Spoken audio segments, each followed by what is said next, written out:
بسم اللہ الرحمن الرحیم۔ سفر روز دیکھنے والے تمام ناظرین کو السلام علیکم۔ محترم ناظرین، کمیل بن زیاد رحمۃ اللہ علیہ فرماتے ہیں کہ ایک مرتبہ حضرت علی رضی اللہ تعالیٰ عنہ نے میرے ہاتھ پکڑا اور فرمایا، اے خمیل، یہ دل ایک برتن ہے، اس میں جو چیز چاہو ڈال دو۔ اس کے بعد فرمایا، میں تمہیں 5 باتوں کی نصیحت کرتا ہوں، ان باتوں کو غور سے سنو اور ان پر عمل کرو۔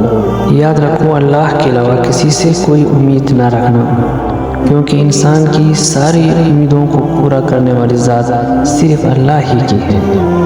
اللہ کے علاوہ کوئی ذات نہیں جو کہ تمہاری امیدوں کو پورا کر سکے۔ دوسری بات یہ فرمائی کہ آپ نے گناہوں کے علاوہ کسی چیز سے نہ ڈرنا۔ کل کو جب آپ نے اللہ کے سامنے جاؤ گے تو اللہ کو کیا منہ دکھاؤ گے؟ اس لیے ہر وقت یہ خوف اپنے دل میں رکھو کہ کوئی گناہ تم سے سرزد نہ ہو، اور جو گناہ تم سے سرزد ہو چکے ہیں ان پر اللہ سے استغفار کرو، معافی مانگ لو۔ تیسری نصیحت یہ فرمائیے کہ اگر تم سے کوئی ایسی بات پوچھی جائے جس کا تمہیں علم نہ ہو تو یہ کہتے ہوئے بالکل نہ شرمانا کہ میں نہیں جانتا یا مجھے اس کے بارے میں کوئی علم نہیں۔ برعکس دوستو، آج ہمارا یہ حال ہے کہ بہت سے لوگ ایسے ہیں جو کہ ایک چیز کے بارے میں نہیں جانتے پھر بھی تکا لگانا شروع کر دیتے ہیں۔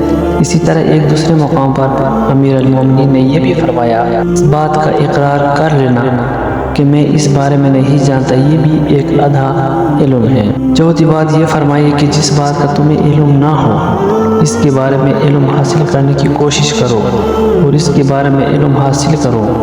پھر آپ رضی اللہ تعالیٰ عنہ نے آخری بات فرمائی کہ صبر کرو، ہر حال میں صبر کرنا انسان کے لیے بہتر ہے، اور صبر ایمان کا حصہ ہے، بلکہ یہاں تک فرمایا صبر کا مقام ایمان میں اسی طرح سے ہے جیسے کہ بدن میں سر کا مقام ہے۔ اس بات سے معلوم ہوا کہ صبر کا ایمان کے ساتھ بہت بڑا گہرا تعلق ہے، اس لیے چاہیے صبر کا دامن کسی حال میں بھی نہ چھوڑا جائے۔